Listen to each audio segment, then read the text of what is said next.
Hello,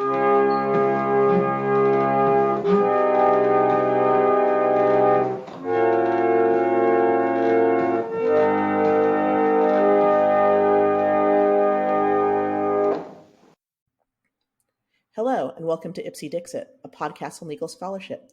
I'm Nadal Romero, Assistant Professor at NIU College of Law, and today my guest is Andrew Davies, Director of Research at the Deason Center for Criminal Justice Reform at SMU Dedman School of Law.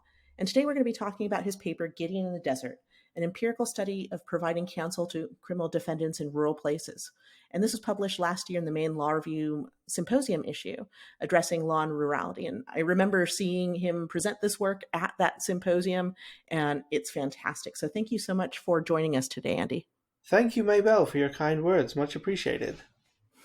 So I really love the way that you frame up your paper just to start with. You look at it as being a story about scarcity.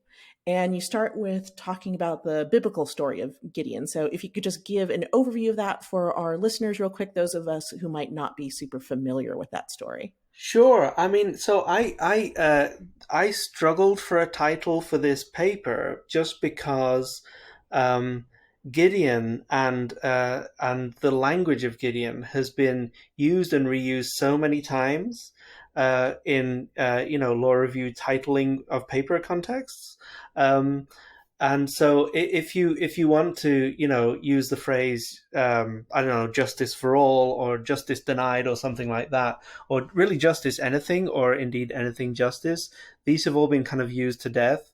And Gideon and Gideon's Trumpet is a metaphor that's just been kind of used so many times as well.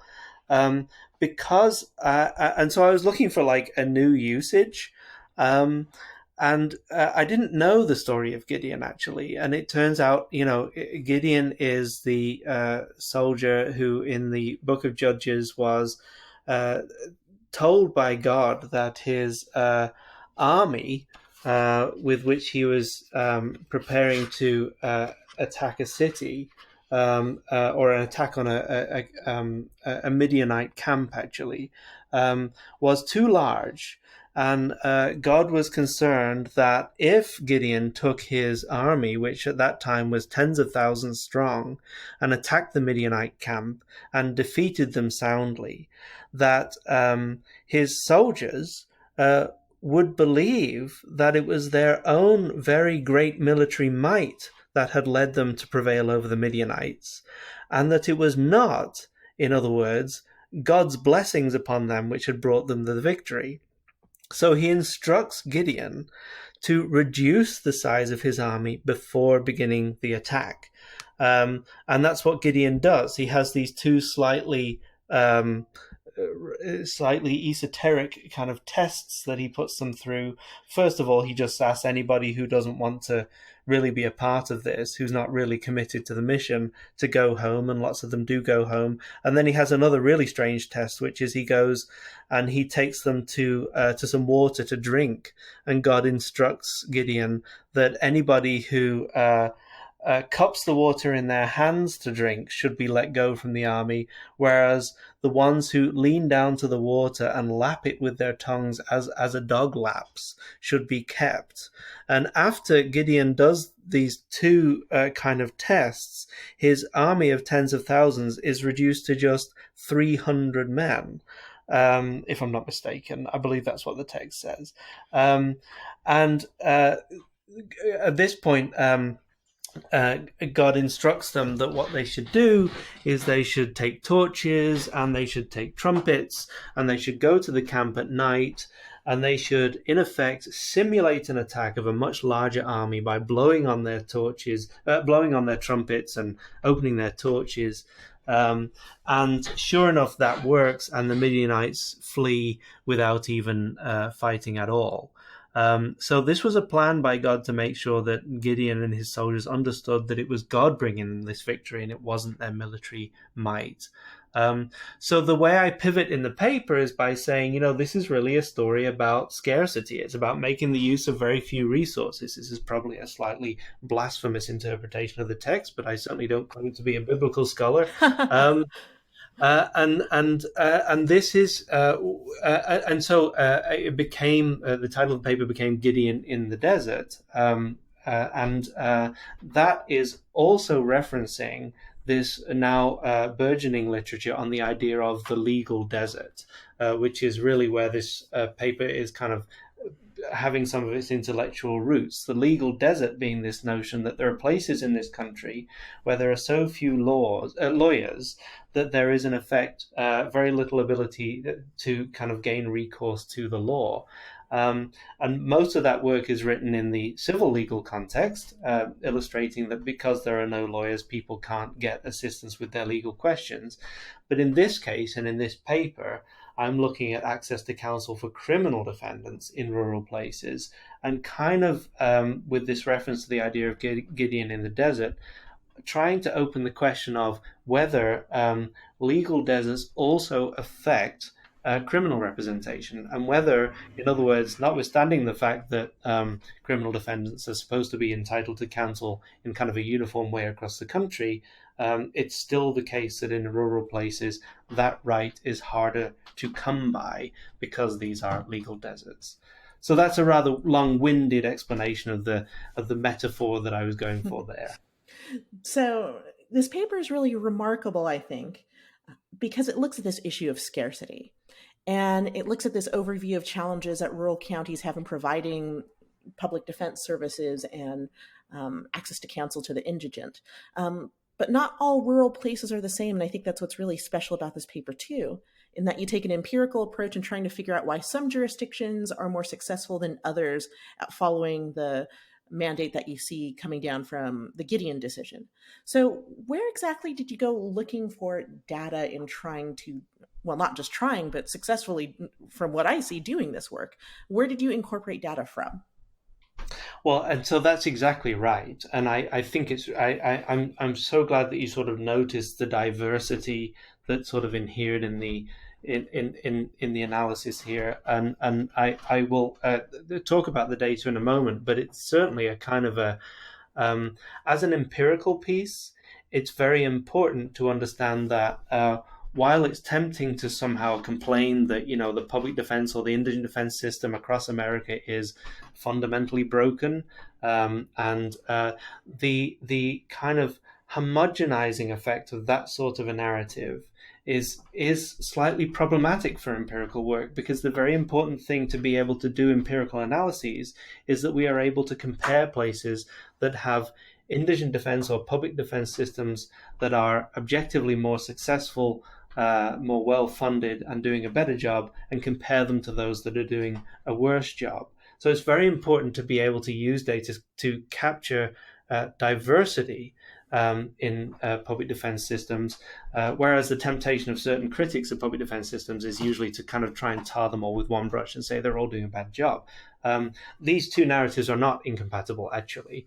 But nevertheless, the stress here was on sort of trying to look at associations between places that were doing better versus those that were doing worse. And so the place that we went for data, we went to a lot of different places, but the most important really was the Texas Indigent Defense Commission. And the reason that we went there was the Texas Indigent Defense Commission, or TIDC as it's known, maintains what I think is a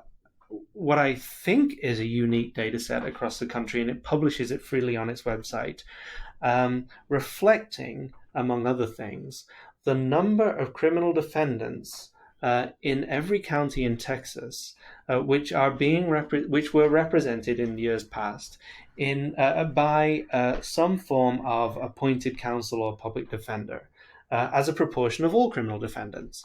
So every county in Texas, actually for every year of the last 14 years or so, has on their website some number, and it may be anything from 0% to 100%,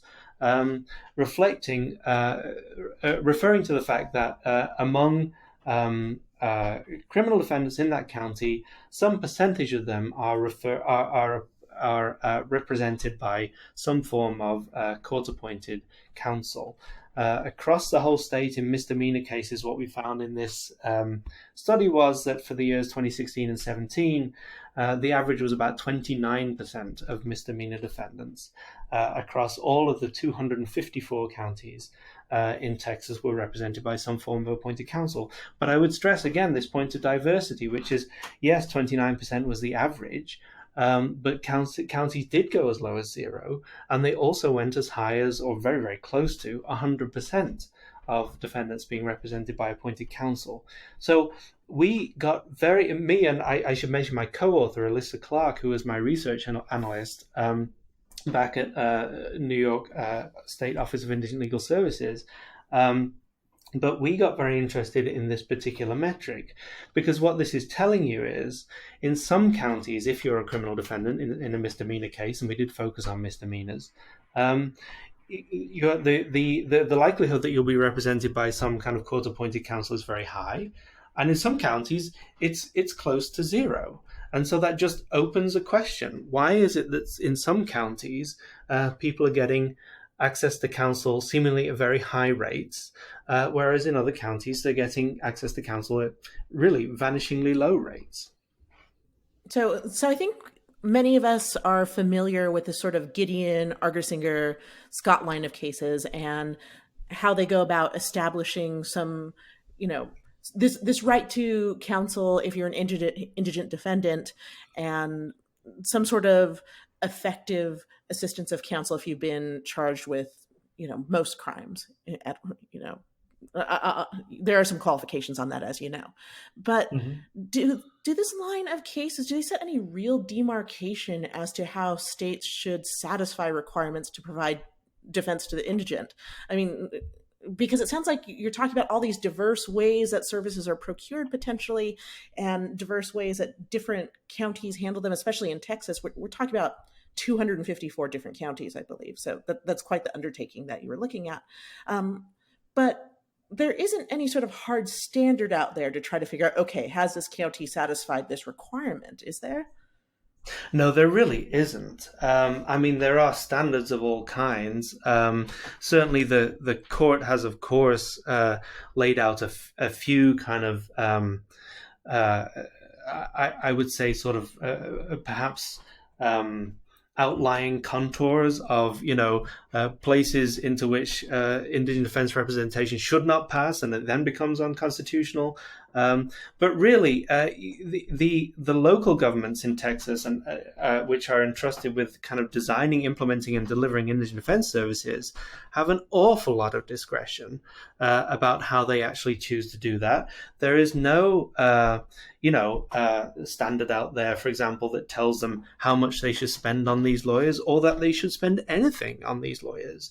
There is no standard out there that sort of says in any definitive way when a lawyer's representation must begin in a case and when it can be said to be safe to end it. There's no standard out there. Well, and I'm using the word standard a little bit loosely. There's no standard that's been arrived at by the Supreme Court anyway. There are professional standards of the defense bar, which are sort of set certain expectations of what an effective lawyer will do. But those are actually often used as cudgels to beat the indigent defense That's so providers true. anyway, because they so rarely seem to meet those standards of doing adequate investigation and knowing the law and communicating with their clients effectively and promptly and so on. But systematically speaking as well, in other words, to move aside from the question of whether a defense attorney whether they meet standards in providing services to their clients, at a more systematic level, there are also not standards for governments about, for example, how poor is too poor to afford a lawyer. The language is in Gideon that any person too poor to afford a lawyer should be given one for free. But the threshold for too poor is actually not spelled out in any kind of very concrete way. And so governments, therefore, and in the case of Texas county governments, and in the case of many states, county governments, New York, my own state, is another example of this, are in the position of having to decide how to actually implement this requirement of providing counsel to everybody who's too poor to hire a lawyer. So they have to put in systems, or they can decide whether or not to put in systems to determine what poverty actually means. They have to decide what that standard actually is, and they have to decide how to assess people for whether they pass that standard. And that's only one example. There are a number of different decisions that local and state governments have to make about how counsel will be put in touch with clients to do the representation that the law requires. Given that those are really the bare minimum requirements about what does need to happen, governments are in the position of deciding, well, shall we contract with somebody, or should we bring somebody onto staff, or shall we fund them sufficiently that they have lots and lots of ancillary staff available to them to investigate cases, or shall we just not prioritize that? So all of these kind of forms that the policy can take are principally local government decisions. And so the question becomes, why does a local government choose to make its decisions one way or another? You get all this data from Texas, 254 different counties. I imagine it's rather overwhelming to go through initially, and you need to figure out some sort of paradigm to analyze it. So you end up assessing the access to counsel issue in Texas using three different sort of methods, three different inquiries that you do. The first, policy; the second, practice; the third, dedication in funds. So how did you decide on these three in particular? Well, that's a nice question. Access to counsel in and of itself is a concept that we had to define. Getting access to counsel is actually, although we sort of think about it as a kind of a commonplace notion, is an abstraction. And so we ended up thinking about access to counsel in as kind of empirically measurable in these three different ways. There is the matter of if you are in the position of a local government and deciding how shall we provide access to counsel to criminal defendants, one question or one answer or perhaps one metric for the way you've answered that question is to just look at how much money you've put into the public defender system. And if we see that as in a kind of a like-for-like comparison, you're putting proportionately more money in than an adjacent county, then perhaps we would conclude that you've dedicated more resources to the issue of access to counsel. Of course, that's still a little bit distant from the question of whether people are literally getting access to counsel. So as a point of practice, we also look at this issue of whether people are literally getting assigned counsel, that those percentage points that I referred to earlier, which are a very literal and kind of direct reflection of whether access to counsel is happening, in the sense that criminal defendants are actually being put in touch with lawyers that they are actually then using for their representation. So that's another way that we use to measure access to counsel. And then the third way is to look at policy, because in addition to the policy of deciding how much to spend on independent services, there are a number of policies that local governments can use to I'm about to say something that is potentially slightly partisan, but this is true. I think there are a number of policies that local governments can use, if they wish, to try to contain the costs of actually providing access to counsel. And one is one that I've already alluded to. It's this process of deciding how poor is too poor. If you decide that a person is only too poor to afford their own lawyer when they are, let's say their income is below the poverty line, then the number of people for whom you will have to provide a lawyer is presumably going to be rather lower than if you decided as a policy matter that a person is too poor to hire a lawyer, even if their income is twice what the poverty line is. But perhaps they happen to be on welfare, or they have some other qualifying feature, or perhaps you just think that twice the poverty line is already a low enough income, and so you're going to give that person a lawyer. So as a policy matter, you are able to make these distinctions, and we're able to track these in data. These are data that I didn't mention yet, but for every one of the 254 counties in Texas, we were able to look at where they set that income cutoff for people to actually be eligible for counsel. The other policy matter that we look at is the issue of recoupment. This is a term of art, obviously, but it is perfectly legal in Texas and many other places, including New York, where I am, to notwithstanding the fact that people who are too poor to afford counsel are supposed to be given a lawyer for free, it is still perfectly legal to charge things like application fees to people to apply for lawyers, and to have systems for recouping some of the costs of a person's lawyer after the case is over, if I don't know, they win the lottery or something like that. I mean, I don't think it actually is required to win the lottery. That's a rather extreme example. But that's the only way that you're going to be able to pay anything back. Well, yes, yeah, right? Yeah. Right. Well, you would think. But, you would think, yeah. So this is the third way that we approach it. Anyway, to answer your question, is that, the third way that we approach it is we look at these policies that are clearly designed either with a view to kind of facilitating and smoothing the way to getting access to counsel, or which implicitly at least represent choices that could impose a barrier between a defendant and the counsel that they kind of would otherwise be entitled to. And that's quite the undertaking that you two went through, just trying to figure out how do we go about even defining what access to counsel is and what this looks like. So I'm going to start talking with you about access to counsel specifically in Texas and how it functions.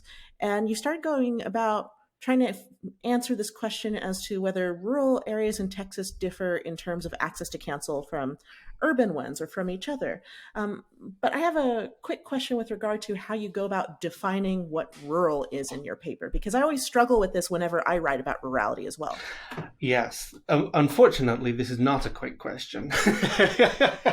I know. So we do struggle with this. I mean, we come to a solution in the paper, but it's perhaps a borrowed solution. So I think perhaps the best way is just to explain that. We obviously a lot of the problem with studying rural places is that people just kind of have an imagined idea of what a rural place is. And when you talk about kind of studying crime or justice issues in rural places, then a lot of images comes to people's mind, but those too are not, they may not be based in reality. And certainly the kind of the clear definition of what counts as rural is something that when you're going to kind of do a study of rural places, you have to kind of come to a decision about what you mean by that. And some people in their scholarship kind of choose not to come to a decision. They just kind of rely on a multifaceted definition, or they just kind of perhaps don't really settle on one, but they just sort of assume everybody agrees. But it turns out that there have been several attempts made to really define what rural is using data from things like the census, but certainly not limited to the census. And we didn't use census data in the end. So, for example, if I could just go off on one tangent, the census produces data at the county level saying how many people in a county live in an urban area. And so for any county in the country, you can say, 20% of the people live in urban areas or something like that. The problem with that is that, and there are, I know examples of this from several states. If you're in a county that's clearly rural, I mean, it's mostly mountains or mostly farms or something like that, but it has a couple of small towns in it. And everybody who lives in that county lives in the small towns, because if they didn't live there, they'd have to live in the mountains or something like that. What that means is that on the census metric, close to 100% of the people in that county will be counted as living in an urban area. And so if you rely on the census description of the county, it would say that it is, close to 100% urban, when in fact what it means is 100% of the people in the county live in a small urban area. So that's just one example, and not a. I'm not picking a particularly extreme example. It's an example of how statistics can be quite misleading about whether a place is truly urban or rural. So there are a number of other attempts to kind of expand beyond what the census gives us, the census being the kind of touchdown place that we all tend to go to first. There have been several attempts to distinguish counties or zip codes or other geographies into those that are rural or not rural. And we rely on one called the Rural Urban Continuum Codes, which organizes every single one of the United States, approximately 3,000 counties, into a 9-point scale. And the first 3 points on the scale are for counties that have a town over 50,000 people, and those are all counted as metropolitan. And you can be in grade 1 if you're over 1 million, you can be in grade 2 if you're over 250,000, and you can be in grade 3 if you're over 50,000.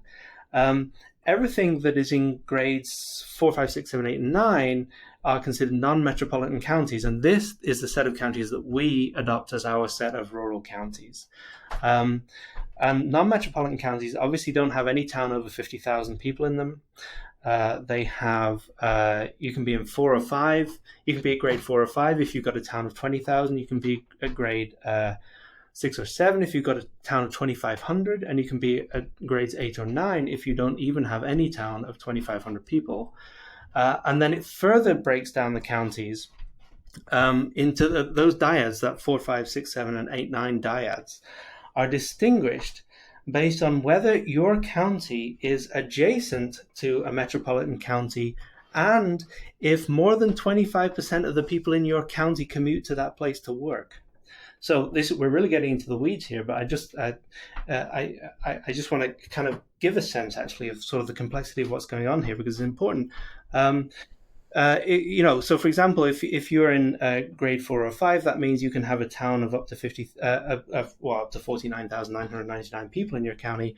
You would be a 4 if more than 25% of the people in your county are commuting to a really large urban center, but you'd be a 5 if that's not happening, and so on down the scale. So what's going on with this scale is that it is first dividing the counties into metro and non-metro counties, kind of rural and urban counties, but then it's also trying to capture further grades of sort of how metro they are in terms of how big the urban center is, and also trying to capture whether they are kind of adjacent to big cities, because you can be a kind of a fairly rural place that's close to a big city, but it sort of fundamentally changes your economy because those people are working in different kinds of jobs than if you were completely remote from a big city. So it's trying to just kind of get the shades of rural in there a little bit more. But I want to say one last thing about this, which is that this scale and a number of the other scales, which we picked this scale because it's actually been used a lot in studies of healthcare. And it's been shown that the counties that are more rural on this scale tend to have a tougher job delivering healthcare because these are places that are, really rural. They're really remote. And so we thought, well, legal services, as close as we can tell, might be analogous to healthcare. So let's say that we would guess that the really rural places on this scale will also have a hard time delivering legal services. But the last, and so it proves to be. But the last thing I want to say about it, though, is that this still doesn't solve the question of how to define rural. What we've done here is we've relied on somebody else's definition of a sort of a highly transferable, relatively intuitive definition of what it means to be in a rural county. And this definition of rurality has to do with, how big your town is and whether you're commuting to another town. And it sort of evokes questions of distance and size and volume and also economy. And all of those things sort of relate to the idea of rural. But I would say that, if I could have my ideal measure here, we're trying to talk about legal deserts. We're trying to talk about the idea of not just a rural place, but we're trying to talk about the idea of a rural criminal justice system and a rural criminal court. And so what I think this paper actually ends up doing in the very final analysis is starting to identify some of the features of rural criminal justice systems that correlate with this more general understanding of what rurality is. And I think that what the contribution there is it still doesn't solve this question of, what do we really call rural? I mean, we've just arrived at this typology because it was convenient and somebody else already developed it. But part of the intellectual project here is actually to answer the question that you're so puzzled about, I think, which is how do we actually describe places that are rural in criminal justice terms? And what this paper is driving at partly is trying to identify those places that are struggling to provide a criminal justice system that is constitutional and properly constituted and stuff like that. And in the end, what we're able to do is sort of start to talk about, indeed, how those things empirically cluster. And it starts to sort of get us towards this idea that, oh, you know what? We really can identify places that are not just rural, but they're criminal justice rural. These are places that are not just, remote and have a lot of fields in them, but they're places where criminal justice itself is kind of sparse. And so that's definitionally like what I feel like the big prize is here. We're really starting to kind of uncover what is special and different, and to some extent, obviously troubling about these places. So, what similarities or differences did you see when comparing access to justice in urban versus rural Texas counties overall? When we compared access to counsel rates in urban counties and rural counties, we found that the rate at which criminal defendants were using defense lawyers appointed to them by the courts was significantly, and I mean statistically significantly, higher in urban counties compared to rural ones. So in urban Texas counties, the rate at which misdemeanor defendants are using appointed counsel is about 39%. In rural Texas counties, it's about 25%. So whereas the state mean overall was 29%, what you see very clearly there is is the urban counties falling above that mean, and then the rural counties falling significantly below that mean. So what that tells us right away is that there is something different about rural counties that is leading them to have lower levels of actual practical access to counsel for criminal defendants in these cases. So you found, though, that some rural counties are doing a better job at affording counsel to the indigent than others, though. What are characteristics of those rural counties that are better at this? Well, that's exactly right. In identifying that urban counties were doing better and rural counties were quote unquote doing worse, we recognized, I think, that didn't really close the inquiry. It certainly didn't kind of conclude everything that we wanted to know. It's certainly not good enough to just say rural counties are doing worse and then rely on some sort of assumption that, impose your own prejudices here, right? I mean, are rural places backwards, or is it simply that they're poor, or is it simply that they are conservative, or is it something else? Is it like they like to solve their legal problems without using lawyers or something like that? There are so many different kind of possibilities that are going on here, and it could be, and some of them, I think from, some of them from a legal standpoint are permissible and some of them are not permissible. Some of them are kind of more morally palatable and some of them are less morally palatable. And some of them are kind of more understandable and inevitable, and some of them are more kind of clear policy choices. So what we tried to do is next, having identified that, yes, among the rural counties, there's on average a lower rate at which people are getting access to counsel, we nevertheless realized, and one of the things in the paper that I'm happiest with is we have this rather beautiful graph.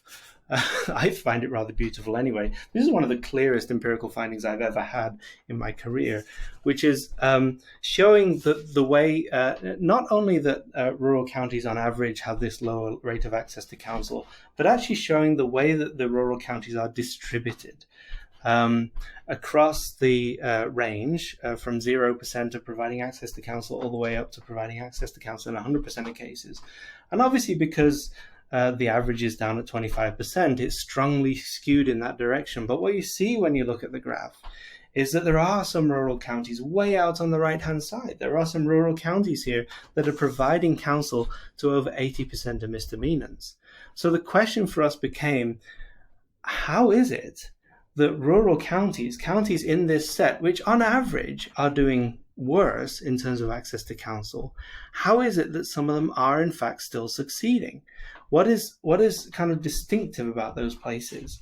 And so what we did next in order to try and uncover the answer to that question was we ran some regression equations. And I know that people sometimes, people's eyes gloss over when we start talking about regression equations a little bit. Yeah. That's fully understandable. All that this is an attempt to sort out the different factors within rural counties which are kind of making a difference. So what we do in the equations is we just focus on the 172 counties that are classified as non-metropolitan or rural places. And we try to compare, we collected quite a lot of other data on these counties in order to control for various things that we thought might be related to the rate of access to counsel that was obtaining those places, and then to compare them on those bases. So what we find in the end is, so I'll just walk through actually the results of the equation, which have to do with this particular issue of the appointment rate, which you'll remember averaged 25%, but ranged as high as 80 and as low as 0. And so the question here is, what leads a county picked at random to be higher or lower on that number? And we thought, first of all, that it might be kind of an economic issue.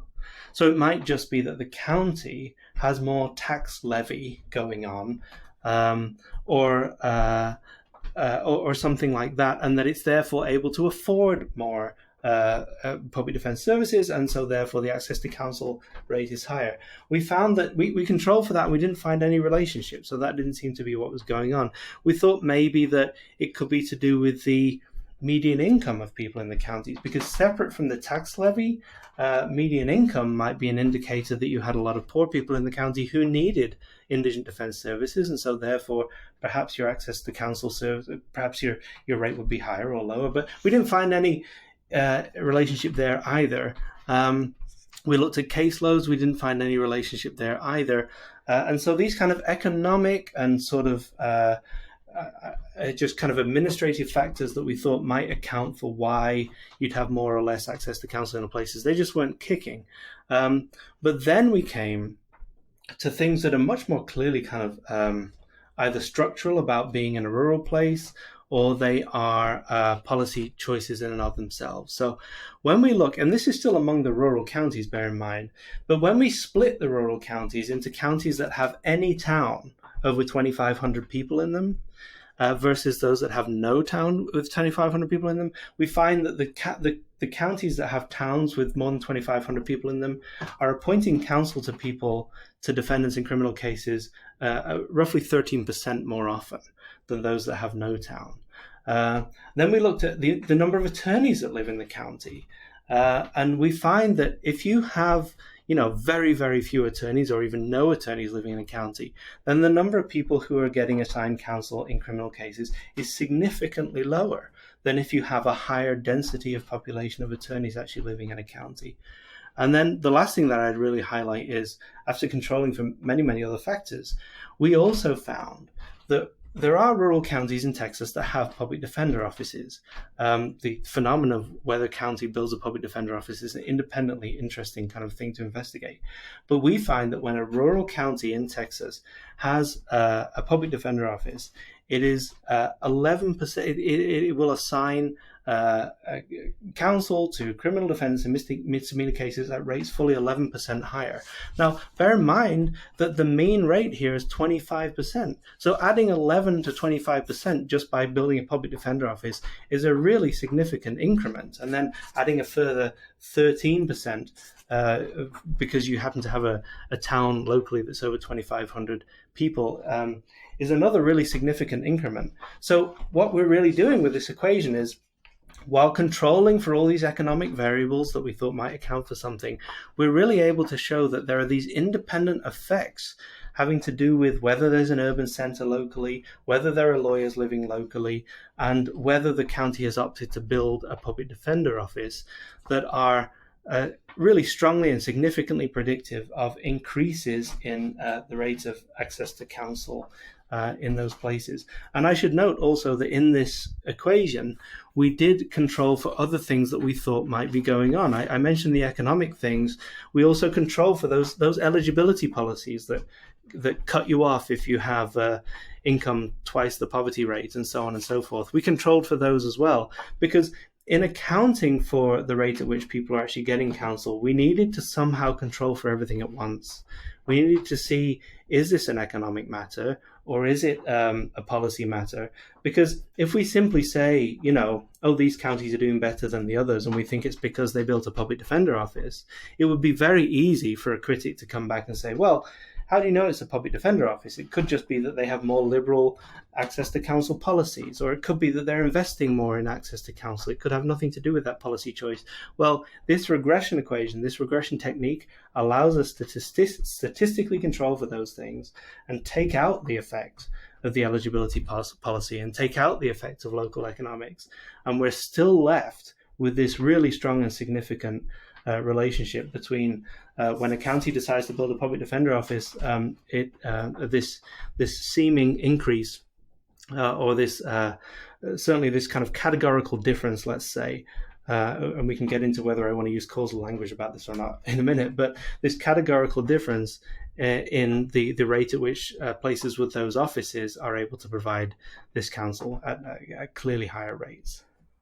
Again, this is a great cause for optimism, seeing that there are ways to improve access to counsel by perhaps having more institutionalized public defender service and some other sorts of factors that we can look at in future. I certainly hope that we'll get to see more work from you and your co-author coming out of SMU in the next few years over stuff like this. But thank you for joining us, and I'm looking forward to reading more of your work.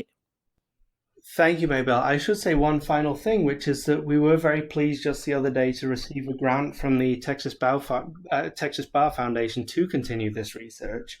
In particular, what we're intending to do now is, having established that there is a correlation between the presence of a public defender office and increasing access to counsel for criminal misdemeanors, we're hoping to use a much larger data set using the Texas Bar Foundation funding in order to establish whether historically the construction of public defender office has been associated with upticks in the rate of access to counsel for poor people.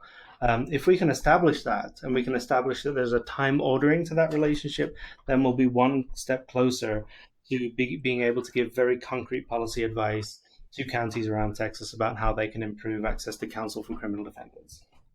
Oh my gosh, Andy, congratulations. That is great news for you and for the Gideons Center. Thanks for doing this work. Thank you. Thank you for having me. This has been a great pleasure.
Now you put arms around me, making me part of you. I'm finding a new world, far from my native land. I buried my old world in your shifting sands. Deep desert, now I know where my place is, here in your silent spaces. This is my home, deep desert.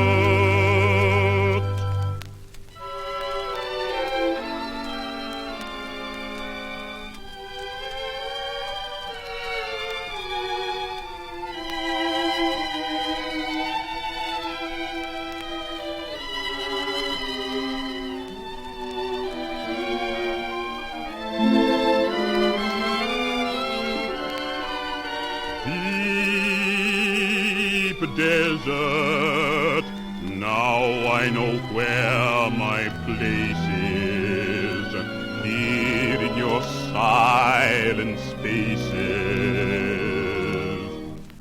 This is my home, deep desert.